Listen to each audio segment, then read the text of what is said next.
folks, we just got done riding Suzuki's 2022 GSX-S1000. This is a liter class size naked sport bike from Suzuki Motors out of Hamamatsu, Japan. Suzuki's been manufacturing this particular vehicle since the 2016 model year.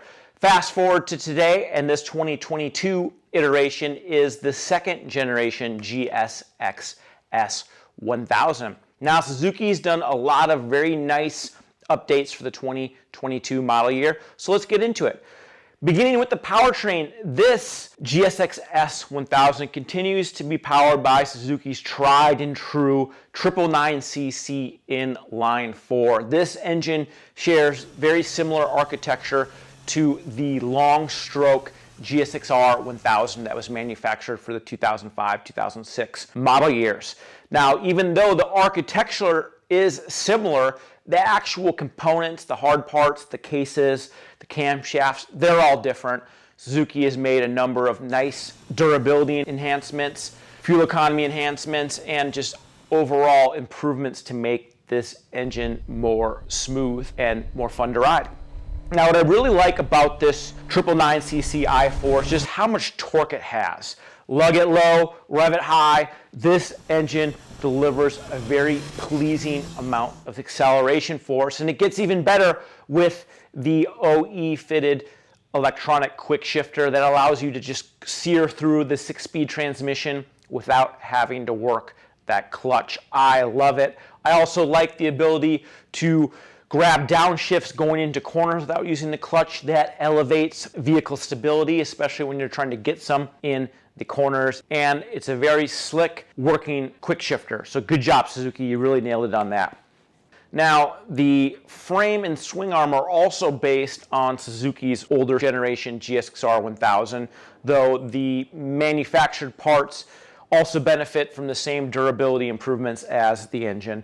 But the handling works really well on this motorcycle. This bike is very easy to put where you want, whether you ride on the street or track. We actually lugged this motorcycle out to the racing circuit for a SoCal Track Days open session track day event, and I was really surprised at how well this motorcycle works. I love the upright ergonomics. You can be very comfortable while you're melting knee pucks at the racing track. It handles really well. Even though the suspension is a little bit older in terms of its architecture, it's not the latest and greatest suspension components you see on other manufacturers' liter and above class naked bikes. The fact of the matter is the suspension just works really well. It goes over bumps very nicely.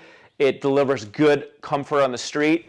Yet when you're leaning on the suspension and you're giving her the beans on the shock, giving her the beans on the fork with the brakes, the chassis has a decent amount of support to give you that fun, exciting feeling that sport riding gives you. I really like the improved ergonomics. I like how the handlebar is a little wider. It's a little bit more tall. The seat is a little bit lower. It's still very comfortable. This is a very good motorcycle for someone who's looking for a powerful bike that they can ride around town, ride in the canyons, just have something that they can ride around for general recreation. This GSX-S1000 very good at that. Triple disc hydraulic brakes keep speed in check. The brakes work really well on this bike. No muss, no fuss. Yes, this bike doesn't benefit from cornering ABS. It doesn't have an IMU like some of its competitors in the class. But honestly, that doesn't really limit how hard I can ride this bike. I can still have a really good time on this motorcycle. Now, a nice big one-color digital display keeps tabs on the vehicle. I like that the display looks different as compared to other motorcycles. Yeah, it's not color, but that's not really a deal breaker to me. What is just how much information is wedged into the display. It's really hard to read the speedometer, the tachometer, the clock's too small. There's a lot of features in this dash display, but they're very hard to read because they're so tiny. Suzuki would do really well by investing in its user experience and really getting that dash display redesigned in terms of where you want the information. It doesn't necessarily have to be color. A lot of people will be like, oh, it's not color, blah, blah, blah. That doesn't bug me. What bugs me is just where everything is just placed inside the display. It definitely needs an overhaul.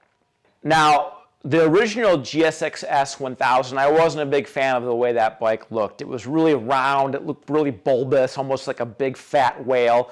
This motorcycle is much more sleek. I like the flatter angular body panels. The stacked LED headlamp looks very nice.